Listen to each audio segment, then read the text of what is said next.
आपको hello everyone, welcome to my channel. देखिए, इससे पहले हम एक वीडियो बनाए थे और कहे थे अगर आपको इंग्लिश सीखना है तो हमारे साथ जुड़ जाइए और हम वादा करते हैं 2 महीने के अंदर में आप इंग्लिश बोलना शुरू कर देंगे। इंग्लिश तो आप 3 दिन के अंदर बोलना शुरू कर देंगे। इंग्लिश कैसे बनाना है, उसका स्ट्रक्चर क्या है, आपको 3 दिन में मालूम चल जाएगा। सिर्फ तीसरी वीडियो से बनाना चालू कर देंगे। एक हो गया है, दूसरी है, तीसरी से बनाना आप चालू कर देंगे। तो इसके लिए आप एक कॉपी कलम लेके बैठ जाइए और जो मैं बताऊं उसको सिर्फ बस अपने कॉपी में लिख लीजिए। बस कॉपी में लिख लीजिए। हम आपको कुछ ग्रामर का टूल्स दे देते हैं। आपको ग्रामर नहीं सीखना है भैया, माथा खराब नहीं करना ग्रामर के चक्कर में। आपको मैं कुछ टूल्स दे दे रहा हूं, उसमें का मेन उसको आप अपने कॉपी में लिख लीजिए। जैसे आप सुनो होंगे पास्ट टेंस, फ्यूचर टेंस या प्रेजेंट टेंस, इसमें कौन सा टूल्स यूज होता है ये मैं आपको दे रहा हूं। जैसे मान लीजिए आप लिख लीजिए प्रेजेंट, आप प्रेजेंट टेंस लिख लीजिए, प्रेजेंट लिख लीजिए, ठीक है।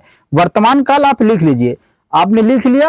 अब इसका जो हेल्पिंग वर्ब है उसको आप लिख लीजिए। कुछ दिमाग नहीं लगाना है, कुछ भी नहीं सोचना है, खाली आप मैं जैसे बोलता हूं वैसा लिख लीजिए।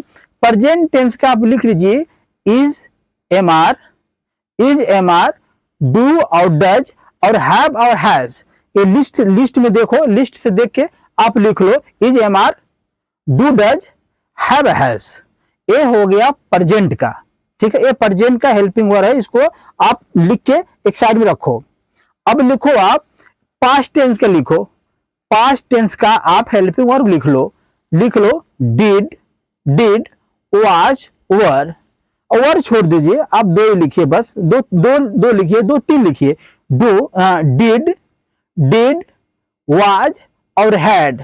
वैसे 4 होता है, डिड, वाज, वर, हैड। लेकिन आप छोड़िए, ज्यादा इस्तेमाल यही होता है आपको डिड और वाज। आप इसे फोकस रखिए, ठीक है। बाकी नीचे रख दिया हुआ आप ये लिख सकते हैं, लिखिए।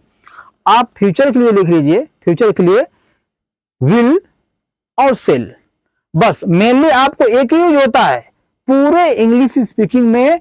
99% आपको सिर्फ विल ही यूज होता है। लेकिन आप शेल लिखना चाह रहे हैं, लेकिन आप कहीं मान लिया आप इंग्लिश पढ़ लिए, कहीं किताब में लिखा हुआ है, वहां विल नहीं शेल ज्यादा लिखा होता है। तो आपको शेल भी पता होना चाहिए।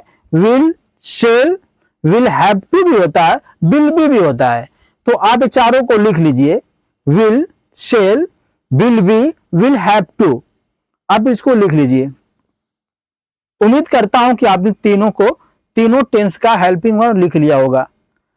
अब अभी आपको स्ट्रक्चर नहीं बनाना, कुछ नहीं बनाना है। मैं आपको वर्ड बोल रहा हूं, आप जो उसमें मैं किस टेंस में बोल रहा हूं ये आपको पहचानना है। देखिए प्रेजेंट में क्या इज, हमारा आपने लिखा, डू डज लिखा, आपने हैव लिखा, ठीक है। आपने पास्ट में लिखा डिड, वाज, वर, हैड, आपने लिख रखा है। और फ्यूचर में आपने लिखा है विल, सेल, विल बी और विल हैव टू, आपने लिख रखा है। अब मैं सेंटेंस बोलता हूं, सिर्फ आपको पहचानना है हेल्पिंग वर्ब को देखकर एक किस टेंस की बात की जा रही है। जैसे मान लीजिए I do not fight with anyone. फिर से बोलता हूं, I do not fight with anyone. इसका मतलब क्या हुआ? आप मैंने क्या बोला इसका आप छोड़ दीजिए, आप बताइए इसमें हेल्पिंग वर्ब कौन सा यूज हुआ है। बिल्कुल सही पहचाने आप, do. I do not fight with anyone, it's मतलब है कि मैंने डू का इसमें इस्तेमाल किया।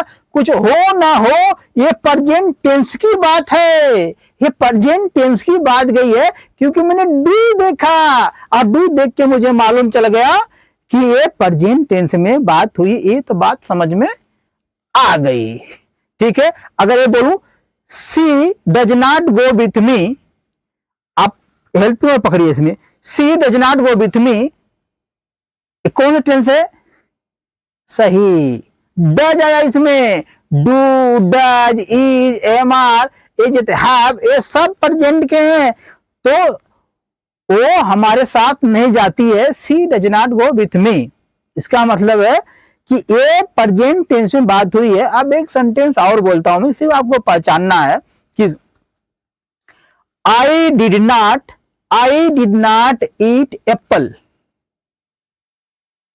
इसका मतलब चाहे कुछ भी हो, आपको सिर्फ ये पहचानना है कि इसमें किस टेंस का हेल्पिंग वर्ब यूज हुआ है। फिर से बोलता हूं, I did not eat Apple, पकड़ना है, बिल्कुल सही। डिड आया, इसमें डिड आया, मतलब कि मैंने एप्पल नहीं खाया था, डिड आया, ये पास्ट टेंस की बात है। आपको ये बात समझ में आ गई, बस ये बात समझ में आ गई तो सारी बात आपको समझ में आई। एक और सेंटेंस बोलता हूं, she did not abuse her, she did not abuse her, या फिर बोलूं she did not abuse him. आप पहचान सकते हैं, इसका मतलब छोड़ दीजिए, किस टेंस का हेल्पिंग वर्ब इस्तेमाल हुआ इसमें, पहचान गए? हाँ, मतलब वो उसको गाली नहीं दिया, इसका मतलब क्या है, डिड है इसके अंदर। ये समझ में आ गई बात कि डिड है, इसका मतलब है हो ना हो, ये पास्ट टेंस की बात हुई है। अब एक और सेंटेंस बोलता हूं, I will not take you, फिर बोलता I will not take you, इसका मतलब 21 टेंस की बात हुई, आपको ये पहचानना है। हाँ, विल आया इसमें विल आया, इसका मतलब है कि ये फ्यूचर टेंस की बात हुई है, फ्यूचर टेंस की बात हुई है। I will have to go Delhi, इसका मतलब जो भी हो आपको सिर्फ पहचानना है, I will not go Delhi, बिल्कुल सही है, फ्यूचर टेंस की बात हुई है। आपको इसको लिख लेना है, मुझे जाना पड़ेगा, I will have to go Delhi, मुझे दिल्ली जाना पड़ेगा, तो इसका मतलब फ्यूचर टेंस की बात हो गई। आपने लिख लिए, प्रेजेंट का लिख लिया आपने, फ्यूचर के हेल्पिंग वर्ब लिख लिया आपने पास्ट का भी लिख लिए।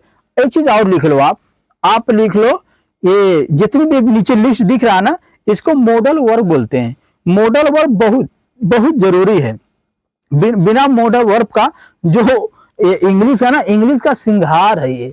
तो ये मॉडल वर्ब लिख लो, जितने देखो ये क्या दिख रहा है, वाट, वाई, कैन, कुड, सी, ये सब उतार लो आप, सब उतार लो आप। एक में इसके देखो हिंदी में लिखा होगा इसको सब, इसका मतलब भी आप सिर्फ इसको याद करके आओ।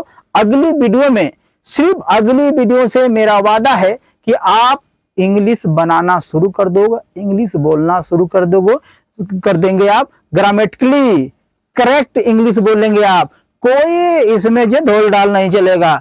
बस सिर्फ मैं बोला आपको 2 महीना मेरे साथ रहो, मैं वादा करता हूं आप करेक्ट और सही और कॉन्फिडेंटली और क्लियरली इंग्लिश बोलना शुरू कर दोगे।